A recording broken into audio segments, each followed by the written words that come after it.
All right, thanks very much for showing up and joining my talk here.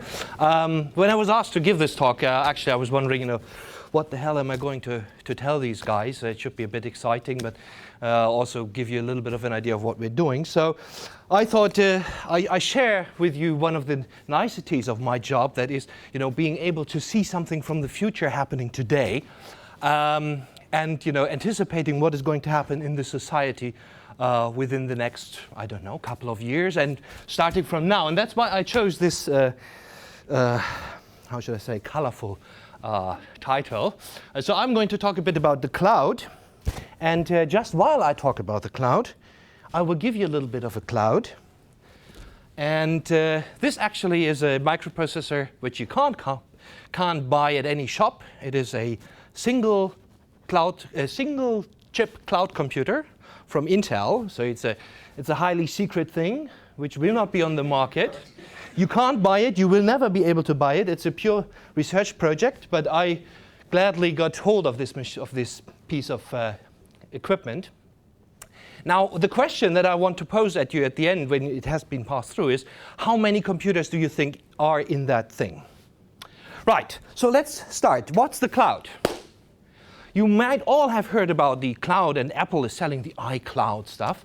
Now the question is, what is a cloud? I mean, obviously, the color is really... Can we do something about the color?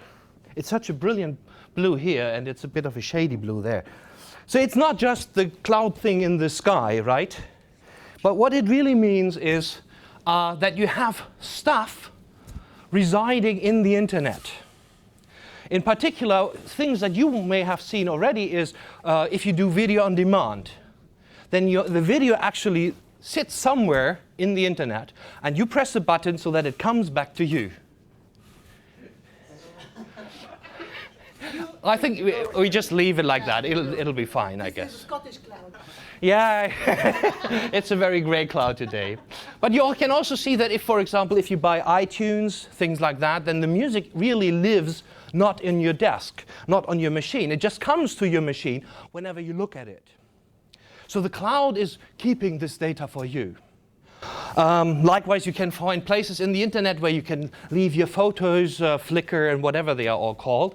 You can have this stuff there. That is what people are referring to when they talk about the cloud. But it's actually much more. It is also computers being in the cloud. So what do I mean by that? Obviously, you have computers at the internet, right? So what are computers in the cloud? Computers in the cloud are an idea that you can actually buy computing power. So you no longer have to actually do the nasty admin stuff at home or at a small company, but instead you pay someone like Amazon or Google, and you get some hours on a machinery that is being kept by them, that is being administered by them, and that is being renewed by them. So that is what cloud computing is all about. But then the question is, even if we now have an idea what it is, where does it live? So what do we have to envisage if somebody says, oh, it's in the cloud? Or definitely it's not in the sky, right? So it could be, for example, that it's in a vault. So if the light conditions of the projector would be a bit better, you could see a nice vault here. And you could think, well, maybe they have it in a bunker, in a very safe place. Maybe. Maybe they have it in a company. This is the Intel building in Santa Clara. Maybe they have a farm of computers and they host all the stuff. Or maybe it is this. So what is this? These are the Google data centers distribution over the world a couple of years ago. Right? So maybe it's there. Or could it actually be the case that it is in the smartphones as well? So where is the cloud? Well, the answer is a bit puzzling. It's everywhere. And that's why I think cloud is actually a very good word for this, because it's very fuzzy. It is no clear, hard and fast definition. It is here or it's there. No, it's kind of everywhere. It only refers to this idea that you have some facility that is somewhere, you don't care where it is, and it works for you. So when you want something from the cloud, you ask the cloud something, and the cloud gives you the answer. And I very much feel like being in the cloud when having my mobile, It's amazing what you can do with these things today. And I'm sure you know much better than I what can be done with them. And what do they do? In essence, whenever you have a question, you know, you want to have a map. So what is happening? The map is not on your mobile. No. The mobile is contacting over the internet some provider, may it be Google or BlackBerry or whatever, that gives back the map. And then your GPS correlates that with your position and says, here you are. So that's the cloud in action. You have the cloud everywhere, right?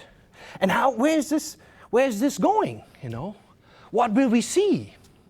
You know, the vision is we have more and more of these gadgets around us. And for those of you that have been a few more years on the planet, you know, as we have seen this transformation into the internet time. And now we see this transformation in having gadgets everywhere. And it's not just, you know, the PDA is just the beginning, you know, your personal phone is just the beginning. You know, here you have smart houses. It's something that people have been working on for ages. But you already get fridges that refill themselves, or houses where you can steer the lighting. The other day I was at home base, and what did I see? Is you could have power sockets connected to the Ethernet.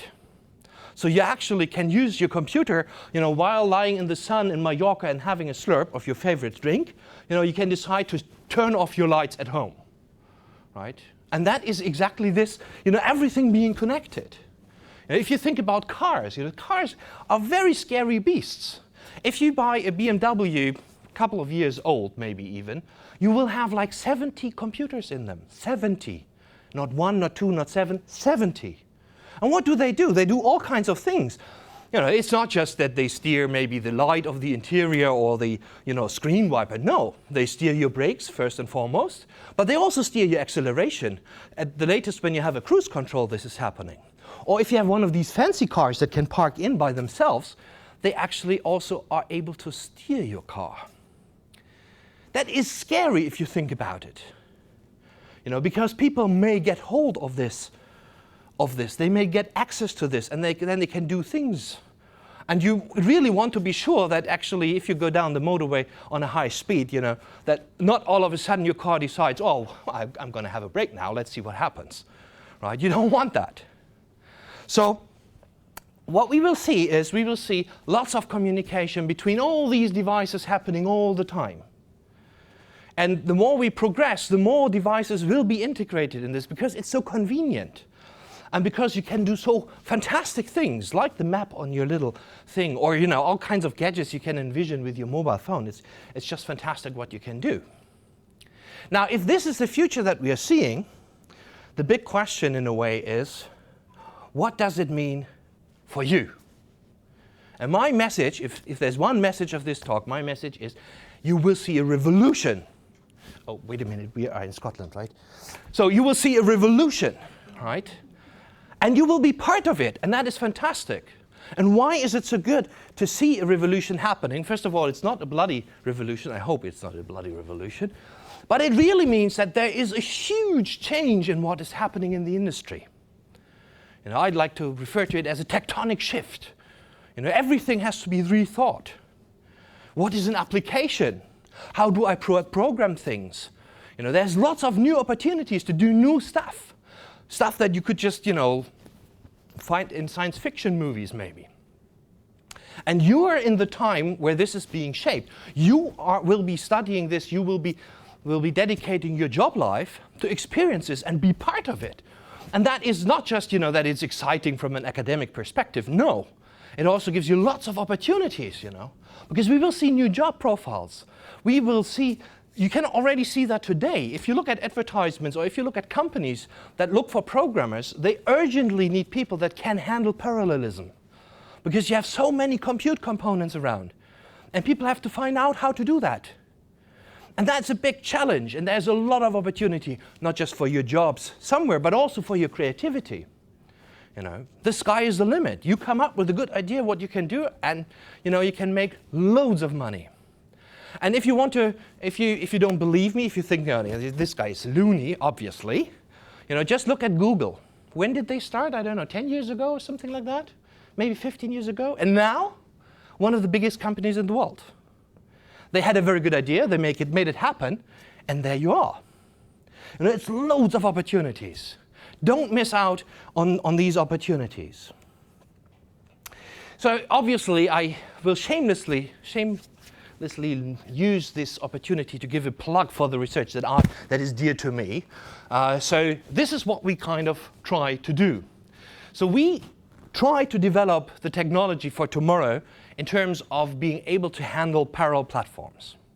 Now, the parallel platforms you see on the right-hand side here and on the bottom. This is a single-core chip as you may know it, if you ever had opened a CPU, that is. Here you have a multi-core chip, like a 4-core thingy, you know, very much or a little bit in the spirit of the thing that I was passing around.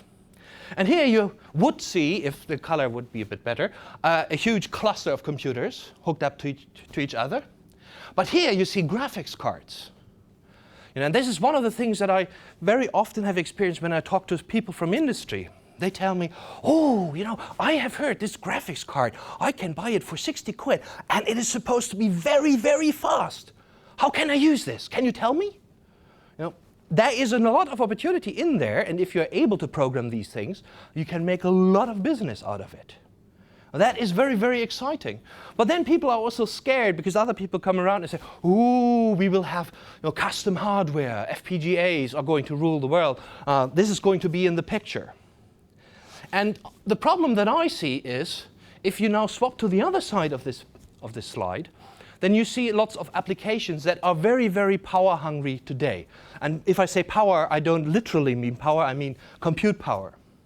So here you have a picture from the financial world, oil industry, astrophysics here, medicine. They all want to compute bigger data sets. For example, if you look at genome sequencing, a very interesting field. What is happening there is they try to create something that is called personalized medicine.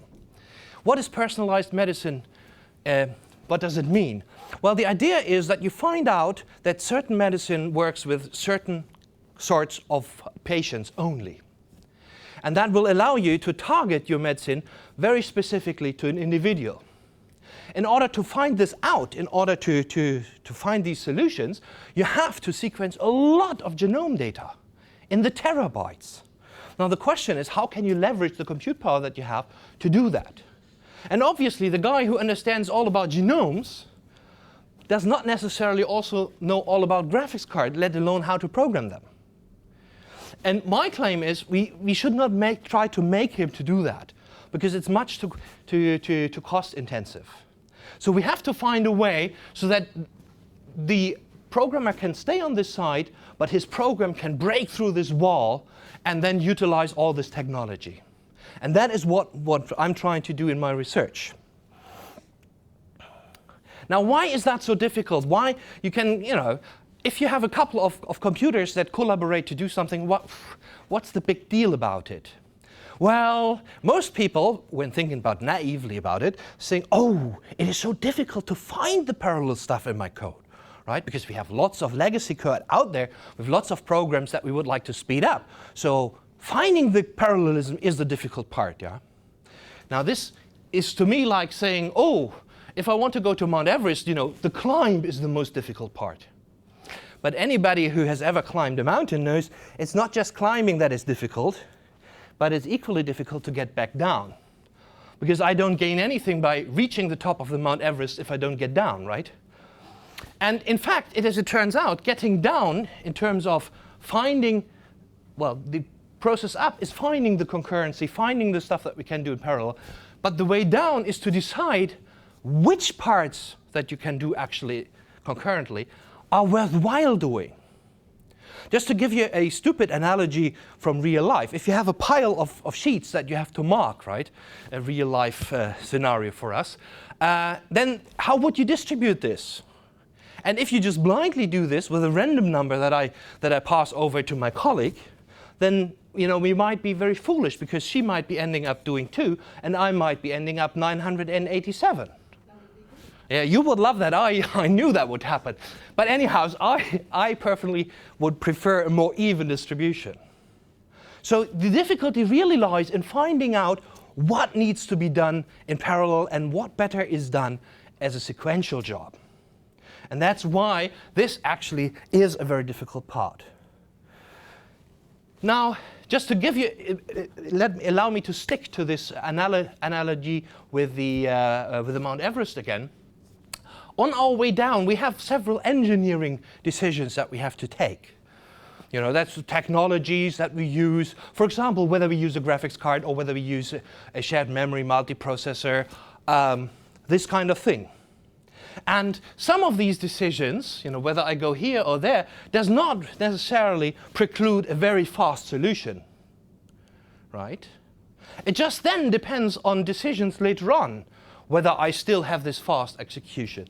And what is so really mean about this is you may be doing very well to a very large extent, but then here make one wrong decision and you end up in a very slow solution. And that is what makes it so very difficult. And that's why I think, you know, we have to make sure that we as computer scientists provide these solutions to these problems and do not ask the application programmers to provide these solutions. So what we have done is we have created a language which is called single assignment C. And our vision is that here's the application programmer, the guy who's doing the financial math or whatever. And he has an idea of an algorithm, and he specifies his algorithm in our language. And this language has no notion of parallelism whatsoever. And then the compiler that is behind this language is able to create code that can be executed on a single core, on an SMP machine, on a graphics card, experimental architectures, and various others. And as you see, there's always open construction sites if you talk to an academic, right? Because there's always, you know, once you provide one solution, the next 3 questions come along, right? So the motto that I would like to pass to you guys is, you know, be part of the revolution, embrace it, you know, make the best out of it. Try to find out as much as you can about this parallelism and the trends that are going on, and you make use of this opportunity here at this institution, because we have lots of highbrow researchers around here with lots of expertise, in particular in the area of parallel programming languages, and we collaborate with lots of companies, and not just with Intel, AMD, NVIDIA, but also with local industries. We have an Eng program where you can actually have a placement with local industry, so we have very good contacts to local industry as well. And I would really hope that you join the club. Now, if you allow me to come back to this, just as a final remark. So, how many computers, cores, CPUs do you think are on this? 128. Ooh, you're very faithful. Any other figures?